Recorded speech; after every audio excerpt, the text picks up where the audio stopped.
Hello, I'm Camelia and this is Kini News. Another politician has joined Malaysia's elite core cluster, but unlike the other notable members of the cluster, the newest addition comes from Bersatu.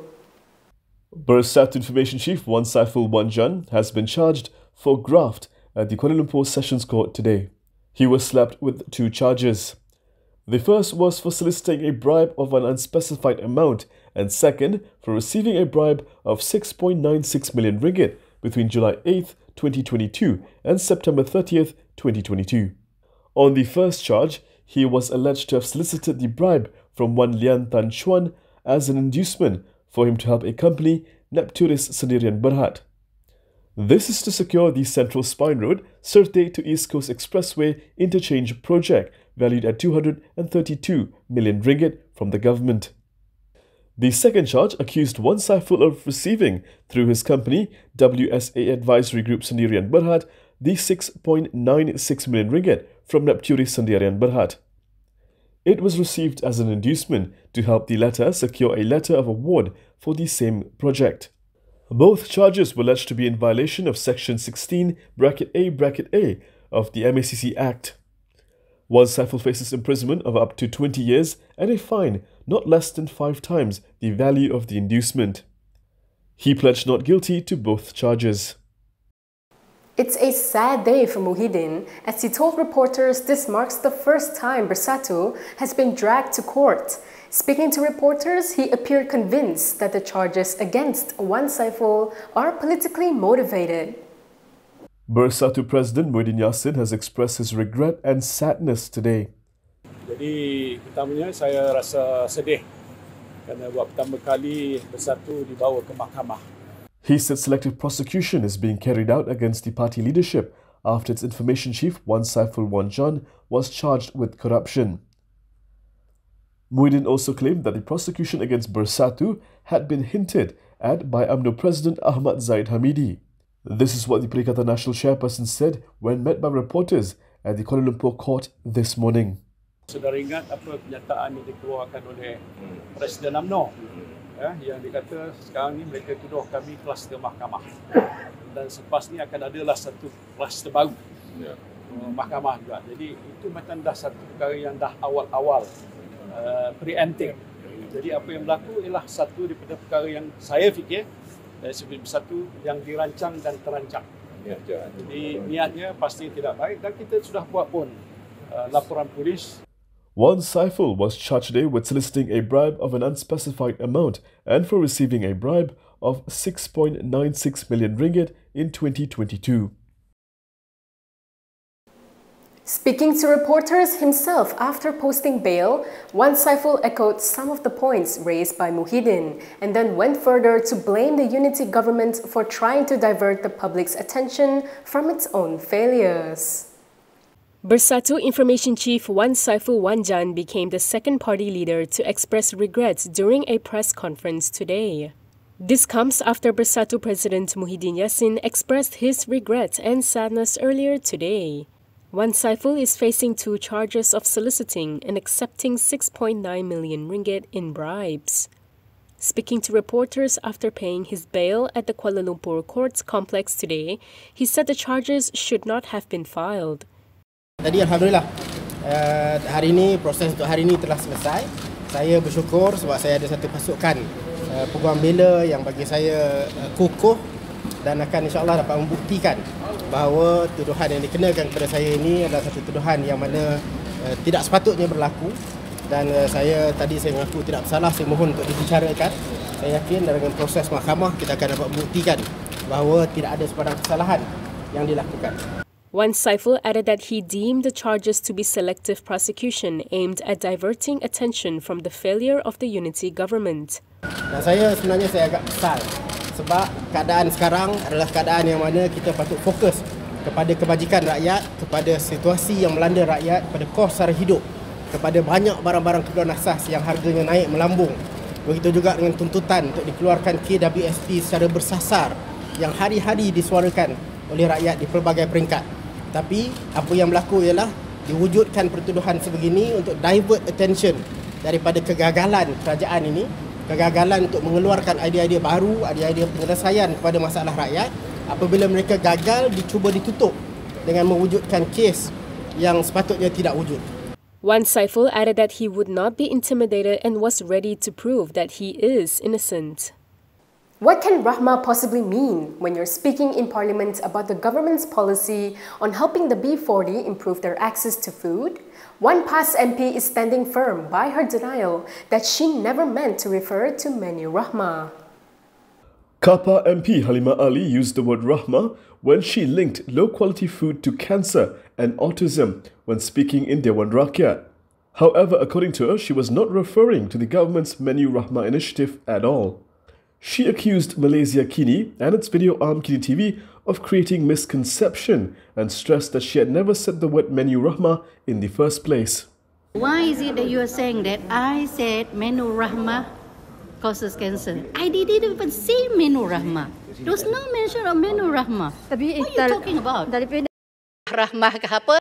Now, in context, let's hear how she used the word Rahmah when she spoke in the Dewan Rakyat on February 14th. Kita tidak mahu shortcut. Kita tidak mahu kompromi daripada bekalan makanan yang low quality. Saya tak ada masalah dengan istilah rahmah ke apa, tapi jangan sampai rakyat Marhain B40 diberikan bekalan makanan yang low quality dan mungkin juga menyebabkan mereka terdedah kepada kanser, autoimmune disease, kepada autisma dan sebagainya. While Halimah now denies she was speaking about Menu Rahmah, her remarks on the use of the term Rahmah and low-quality food strongly imply otherwise. The Menu Rahmah program was introduced by the government in January as an effort to tackle the rising cost of living. Under the initiative, eateries and businesses would provide meals at 5 ringgit and below. In case you missed it, here's a replay of what she said in Parliament. Saya tak ada masalah dengan istilah rahmah ke apa, tapi jangan sampai rakyat Marhain B40 diberikan bekalan makanan yang low quality. Speaking to Malaysia Kini when met in the Parliament lobby today, the PAS lawmaker doubled down on her denial. Tapi dalam handset pun ada rekod. Yeah, but there's no Menu Rahmah. Read it word by word. Okay, so YB cuma rujuk kepada. You are the ones who causing all this wrong perception.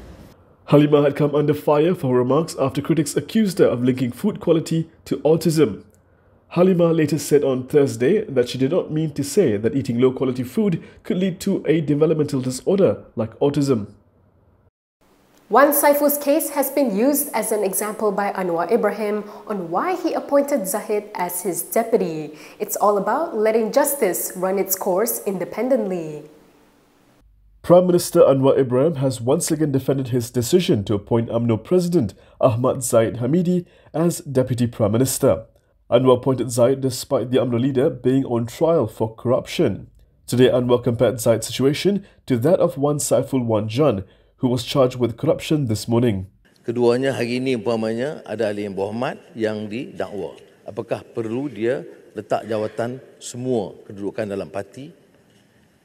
Tentunya jawapannya belum dan tidak. Jadi begitu juga pendirian saya dalam kes ini.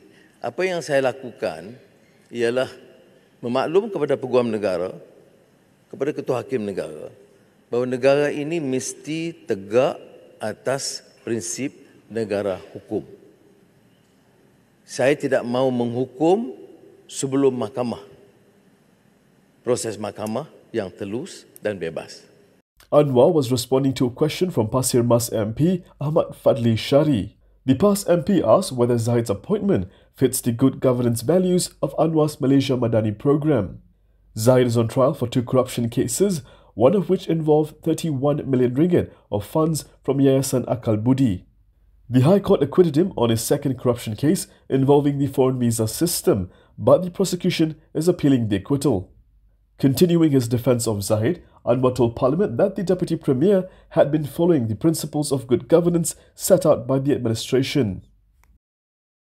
According to Wan Bersatu leader, the costume parade by PAS youth members in Setu was blown out of proportion by certain Malaysians. Bersatu Youth Chief Wan Ahmad Faisal Wan Ahmad Kamal said the criticism against the past youth gathering called Himpunan Pemuda Islam Terengganu is an overreaction. The gathering in Setiu saw the procession of past members bearing replicas of medieval weapons and armor.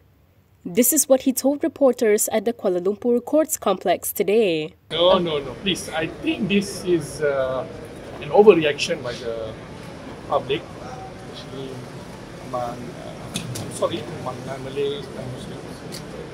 Well, they were having their jamboree, their private event for the party. And it's like a cosplay event, actually. There's a dramatizing historical period. Photos of the procession went viral, causing a stir on social media amid continued political tensions in the country. Elaborating, Faisal said that as a partner of PAS in PN, he is sure the Islamist Party is not aggressive. He added that PAS does not support aggression using weapons, nor sends wrong messages about Islam. He also said there are more important matters for the government to handle. Awesome TV has again landed in hot water, this time over a report on the sacking of civil servants. However, the TV station says the report was manipulated by certain parties. The Malaysian Communications and Multimedia Commission is probing free-to-air channel Awesome TV. This is over its report that claimed the government is planning to axe 800,000 civil servants. According to MACC, the investigation paper would be opened under Section 206 of the Communications and Multimedia Act for failing to adhere to licensing conditions. The MACC added that if found guilty, the offender can be fined not more than 100,000 ringgit, jailed for 2 years or both. The announcement comes after the MACC met the management of Awesome TV yesterday to seek an explanation. The MACC also stressed that it took the complaints by users seriously. Yesterday, Communications and Digital Minister Fahmi Fadzil revealed that Awesome TV has had 6 recorded offences to date. One previous incident involving Awesome TV included a news report citing sources that claimed that the government planned to bring in Singapore's Housing and Development Board experts as the current crop of civil servants was incompetent. Local Government Development Minister Nga Kor Meng refuted the report and defended the civil service. And that is all from me today. For more stories, you can go to kinitv.com. You can also follow us on Instagram, Twitter, YouTube, and Facebook for the latest news updates. If you would like to support independent media, do consider subscribing to MalaysiaKini.com. I'm Kimilia. Thanks for watching.